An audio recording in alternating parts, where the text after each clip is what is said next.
Shalom, selamat pagi. Kita akan mendengarkan renungan pada pagi ini dengan judul Kekristenan. Sebelumnya mari kita berdoa.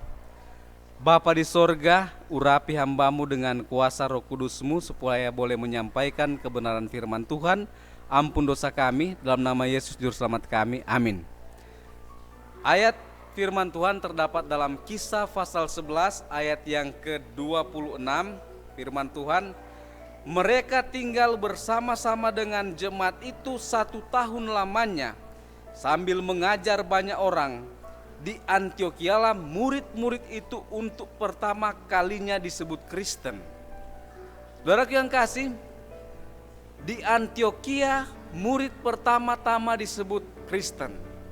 Tetapi sebenarnya apa arti daripada seorang Kristen? Dan kapan kekristenan itu dimulai? Saudaraku yang kasih, seorang Kristen dalam arti sebenarnya adalah pengikut Kristus. Dan apa tujuan orang Kristen? Yaitu untuk menjadi seperti Yesus Kristus. Nah, seperti kita ketahui bahwa pengikut Kristus di dalam Alkitab bukan hanya murid-murid Yesus. Ada satu buku yang dikarang oleh hamba Tuhan Nyonya White dengan ilham Roh Kudus. Dia menuliskan di dalam buku Khotbah di atas Bukit halaman 33, Habel, orang Kristen pertama dari anak-anak Adam, meninggal sebagai martir. Habel itu adalah seorang Kristen. Buku Perjanjian Baru tidak menghadirkan agama yang baru. Walaupun tadi dikatakan bahwa murid-murid yang pertama disebut Kristen di Antioquia. Perjanjian Lama tidak menghadirkan agama yang akan digantikan oleh Perjanjian Baru. Dan Perjanjian Baru hanyalah kemajuan dan penyingkapan dari Perjanjian Lama. Habel adalah seorang yang percaya kepada Kristus dan sungguh diselamatkan oleh kuasanya, seperti halnya Petrus dan Paulus. Kemudian Henok, dia adalah wakil Kristus, sama seperti muridnya yang terkasih yaitu Yohanes. Allah yang sama yang berjalan dengan Henok itu adalah Tuhan dan juru selamat kita, Yesus Kristus. Yesus Kristus sudah ada di dalam Perjanjian Lama. Kemudian dikatakan, dia adalah terang dunia. Saat itu sama seperti dia sekarang. Makanya Yesus itu tidak berubah, baik kemarin, hari ini, sampai selama-lamanya.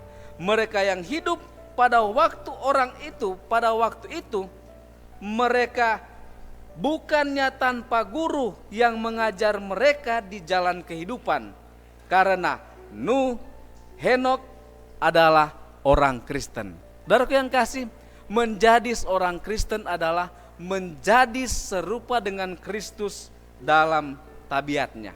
Oleh sebab itu, kita harus mengoreksi diri kita setiap hari.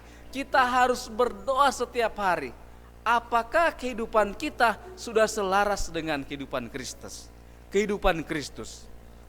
Di dalam buku 1 Petrus 2 ayat 21 dikatakan, sebab untuk itulah kamu dipanggil, sebab Kristus telah menderita dan telah meninggalkan teladan bagimu, supaya kamu mengikuti jejaknya.